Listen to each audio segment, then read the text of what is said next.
गुंडे आपके, अपराधी आपके।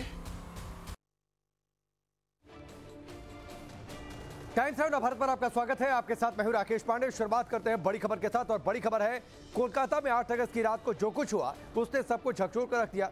एक डॉक्टर के साथ हैवानियत हुई, बेरहमी से महिला डॉक्टर का कत्ल किया गया और अब भी इससे जुड़े कई सवालों के जवाब नहीं मिले हैं। सीबीआई इसकी जांच कर रही है, कई लोगों से पूछताछ हो रही है, लेकिन क्या किसी बड़े मिस्ट्री को छिपाने की कोशिश की जा रही है? ये बड़ा सवाल है। सवाल ये भी कि आखिर क्यों आरजीकर मेडिकल कॉलेज के पूर्व प्रिंसिपल सवालों का सामना करने से डर रहे?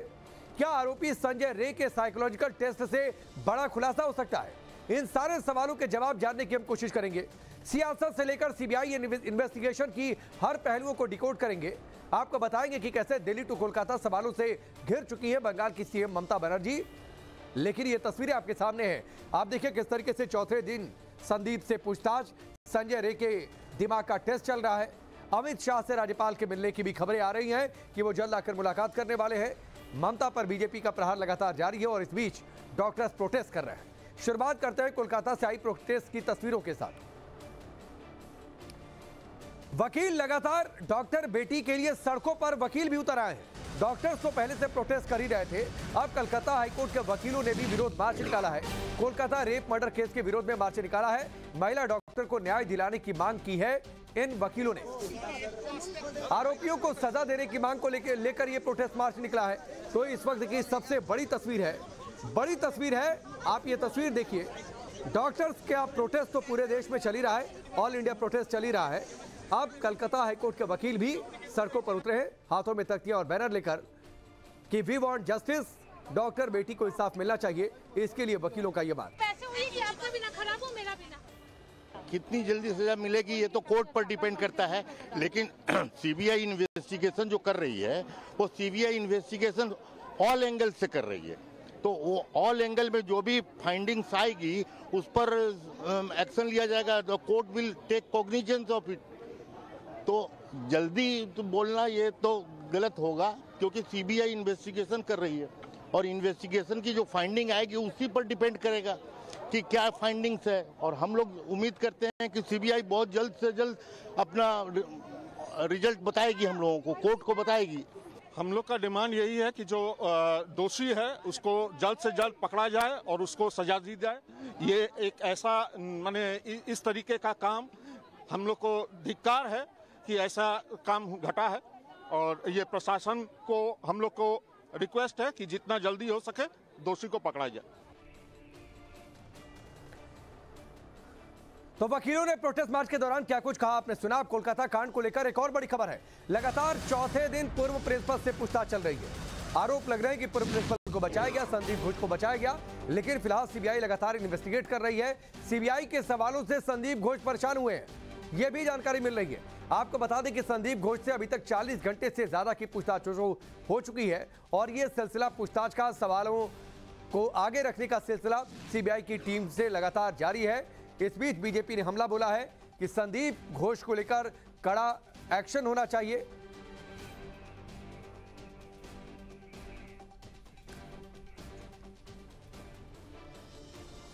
तो संदीप घोष से पूछताछ हो रही है। लगातार सूत्रों की माने तो संदीप घोष सवालों से परेशान हो चुके हैं, लेकिन सवाल उठता है कि भाई ऐसे कौन से सवाल हैं जिससे संदीप घोष की परेशानी बढ़ गई, जिससे वो खुद को गिरा महसूस करने लगे। चलिए आपको बताते हैं कि कौन से बड़े सवाल हैं।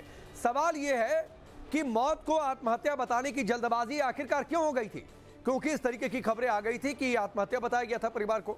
सवाल यह भी पूछा जा रहा है कि क्राइम सीन को सुरक्षित क्यों नहीं रखा गया, क्राइम सीन पर ऐसी कोशिश क्यों होती दिखाई दी कि सबूत मिटा दिए जाए। सवाल यह भी पूछा जा रहा है कि अस्पताल में रिनोवेशन किसके कहने पर हुआ। सवाल यह भी है कि पीड़िता के परिजनों को गलत जानकारी क्यों दी गई और उन्होंने क्या क्या जो एक्शन लिए वो एक्शन क्या सही थे। सवाल यह भी कि परिवार को किसके कहने पर गलत फैक्ट्स बताए गए, क्योंकि परिवार को अगर अंधेरे में रखा जाता है, गलत जानकारी देकर बुलाया जाता है, उनके सामने फैक्ट्स ठीक नहीं रखे जाते हैं तो संदेह पैदा होता है। और जब सीबीआई की टीम ने इन सवालों को रखा संदीप घोष के सामने तो संदीप घोष असहज हो गए, परेशान हो गए। अनुज हमारे साथ जुड़ चुके हैं, सीधे उनका रुख करते हैं। अनुज, ये कई सवाल है, क्राइम सीन को सुरक्षित क्यों नहीं रखा, परिवार को अंधेरे में क्यों रखा, रिनोवेशन हो रहा था तो आखिरकार किसके कहने पर रिनोवेशन हुआ, या फिर रिनोवेशन के पीछे कहीं कोई दूसरी चाल तो नहीं थी, और सबसे बड़ी बात है कि इन सवालों को सुनकर संदीप घोष असहज हो गए, परेशान हो गए। जी बिल्कुल, और यही वजह है कि संदीप घोष से करीब 40 घंटे से ज्यादा पूछताछ हो चुकी है। आज चौथा दिन है जब संदीप घोष से पूछताछ की जा रही है। लगातार इन सवालों का जवाब तलाशने की कवायद सीबीआई की तरफ से की जा रही है। उनके फोन, उनके कॉल डिटेल को भी सीबीआई ने खंगाला है और बताया ये जा रहा है कि कुछ डेटा जो है वो डिलीट करने की बात जो है वो भी सीबीआई के सामने आई है। साथ ही साथ सवाल सबसे बड़ा ये उठता है कि आखिरकार जो सीन ऑफ क्राइम, चूंकि संदीप घोष खुद एक डॉक्टर हैं, ऐसे में इस तरीके से जो क्राइम सीन है वहां पर जिस तरीके से रेनोवेशन का काम हुआ वो क्यों जल्दबाजी की गई, परिवार को जो जानकारी दी गई वो बिना फैक्ट्स के जानकारी क्यों दी गई। साथ ही साथ अगर बात किया जाए कि क्राइम सीन पर सबूतों से छेड़छाड़ क्यों की गई, ये तमाम ऐसे सवाल हैं जिनका जवाब जो है वो लगातार संदीप घोष से तलाशने की कवायद की जा रही है और उनके जवाबों में कई तरह के विरोधाभास जो हैं वो भी सामने आ रहे हैं, जिसको देखते हुए कहीं ना कहीं संदेह पैदा हो रहा है। और यही वजह है कि सीबीआई की टीम लगातार उनसे पूछताछ कर रही है, तमाम सवालों का जवाब जानने की कोशिश कर रही है। क्योंकि सीबीआई इस पूरे मामले में इस बात की जांच कर रही है कि आखिरकार क्या जो ये वारदात हुई वो कहीं ना कहीं जो सवाल खड़े हो रहे थे, लार्जर कॉन्स्पिरेसी की बात हो रही थी, तो क्या इसमें इस तरीके की चीजें हैं। ऐसे में संदीप घोष इस पूरे मामले की सबसे अहम कड़ी है और उनका जो बयान है वो काफी इंपॉर्टेंट है। ठीक है अनुज, चलिए हमसे जुड़ने के लिए, इस पूरी जानकारी के लिए आपका बहुत बहुत शुक्रिया। तो अनुज बता रहे थे कि संदीप घोष परेशान कैसे हो गए जब सीबीआई की टीम ने इन सवालों को उनके सामने रखा है। क्या बड़े सवाल रहे वो हमने आपको बताया। इस बीच रेप मर्डर कांड पर दिल्ली से लेकर कोलकाता तक क्या हो रहा है इसका अपडेट भी आपको बता देते हैं, क्योंकि ऑल इंडिया प्रोटेस्ट अभी भी जारी है। पूर्व प्रिंसिपल संदीप घोष से चौथे दिन आज पूछताछ हो रही है। आरोपी संजय रे का फिर से साइकोलॉजिकल टेस्ट हो रहा है। इससे कई जानकारियां सामने आ सकती है जिनको को रिलेट कराएगी सीबीआई की टीम।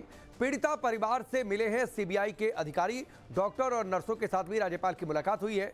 खबर यह भी आ रही है कि दिल्ली आ सकते हैं पश्चिम बंगाल के राज्यपाल सीवी आनंद बोस और इस दौरान वो अमित शाह केंद्रीय गृह मंत्री से मुलाकात कर सकते हैं। रेप मर्डर की रिपोर्ट दे सकते हैं राज्यपाल को। सीबीआई दफ्तर इस बीच पहुंचे हैं टीएमसी नेता कुणाल घोष। ममता बनर्जी पर विवादित पोस्ट, छात्रा को गिरफ्तार किया गया है विवादित पोस्ट के मामले में। कल कोलकाता कांड पर सुप्रीम कोर्ट में सुनवाई है, क्योंकि सुप्रीम कोर्ट ने इस पूरे मामले में स्वतः संज्ञान ले लिया है। डॉक्टर्स का प्रदर्शन जारी है। प्रधानमंत्री मोदी को पत्र लिखा है डॉक्टर्स ने और कहा है कि आप इस मामले में हस्तक्षेप करिए।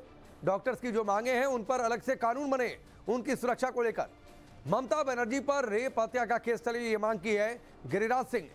इस बीच समन को टीएमसी सांसद सुखेंदु ने चुनौती दे दी है, क्योंकि उनको कोलकाता पुलिस ने समन दिया था। तो एक अलग तरीके का माहौल, एक अलग तरीके का आंदोलन इस देश में और कोलकाता में कि जो आंदोलन कर रहे हैं कैसे उस आंदोलन को रोका जाए, इसकी भी सरकारी कोशिश चल रही है। बड़ी खबर है जिसका जिक्र हमने पहले किया, गिरिराज सिंह का ममता बनर्जी पर निशाना और बड़ा बयान ये कि ममता बनर्जी पर रेप हत्या का मुकदमा चलना चाहिए। ममता बनर्जी की सरकार पूरी तरीके से नाकाम रही है। ममता बनर्जी बंगाल की स्वास्थ्य मंत्री हैं। बंगाल में सीबीआई को समर्थन नहीं मिल रहा। रेप मर्डर कांड के सबूत मिटाए जा रहे हैं, ये आरोप लगाए हैं केंद्रीय मंत्री गिरिराज सिंह ने। बंगाल की घटना को लेकर पूरे देश में आक्रोश है। डॉक्टर्स जो है वो लगातार प्रोटेस्ट कर रहे हैं और ये मांग कर रहे हैं कि उनकी सुरक्षा को सुनिश्चित किया जाए। इन सब के बीच में उन्होंने प्रधानमंत्री को खत भी लिखा है। लेकिन सबसे बड़ी और आश्चर्य की बात यह है कि पूरी घटना बंगाल में होती है और बंगाल की मुख्यमंत्री ही कहती हैं कि मैं भी धरने पर बैठूंगी, मैं प्रोटेस्ट करूंगी। केंद्रीय मंत्री गिरिराज जी हमारे साथ हैं। गिरिराज जी, जिनको न्याय देना चाहिए, आरोपियों को पकड़ना चाहिए, वो भी सड़क पर उतरने की बात कर रही हैं। देखिए, उनकी ममता बनर्जी के चेहरे पर कालिख लग चुका है। ऐसी कालिख जो बंगाल की बेटियों के दर्द के साथ लगा है, उसके गैंग रेप के साथ लगा है, उसके मर्डर के साथ लगा है और उस चेहरे की दाग को, कालिख को मिटाने के लिए कालिख को वो सड़क पे उतरी है। मैं तो कहता हूं ममता दीदी, आप स्वास्थ्य मंत्री, आप मुख्यमंत्री, सरकार आपके, गुंडे आपके, अपराधी आपके, आप पर तो मर्डर केस होना चाहिए केवल क्योंकि आपने साक्ष्य को मिटाने की कोशिश की। आपने गुंडों को भेज करके डॉक्टरों को पिटवाया और साक्ष्य मिटवाने के लिए ही भेजा था। आप सबसे बड़े दोषी हैं। आपके नेतृत्व में ही बंगाल आज गुंडों का अखाड़ा बन गया है। बंगाल की सरकार गुंडों के बल पे चल रही है और गुंडों का लेफ्टिनेंट सरकार के अंदर में अभिषेक बनर्जी हैं, ममता बनर्जी उसके डायरेक्टर है।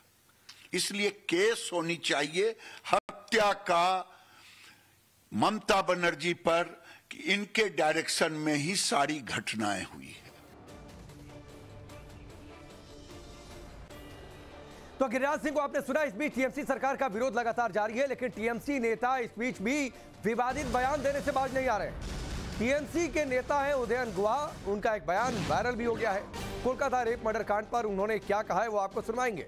उन्होंने कहा कि ममता बनर्जी पर उंगली उठाने वालों की उंगली तोड़ देंगे, ममता पर सवाल उठाने वालों की उंगली उखाड़ देंगे, उनके खिलाफ पोस्ट लिखने वालों की उंगली तोड़ देंगे। तो आप सोचिए, एक तरफ ममता बनर्जी पर सवाल है, एक तरीके से लोग आरोप भी लगा रहे हैं कि जो लोग सोशल मीडिया पर लिख रहे हैं उनको पुलिस का समन चला जा रहा है, पुलिस उनको नोटिस दे रही है। इस बीच उदयन गुहा का इस बयान को भी आप सुनिए।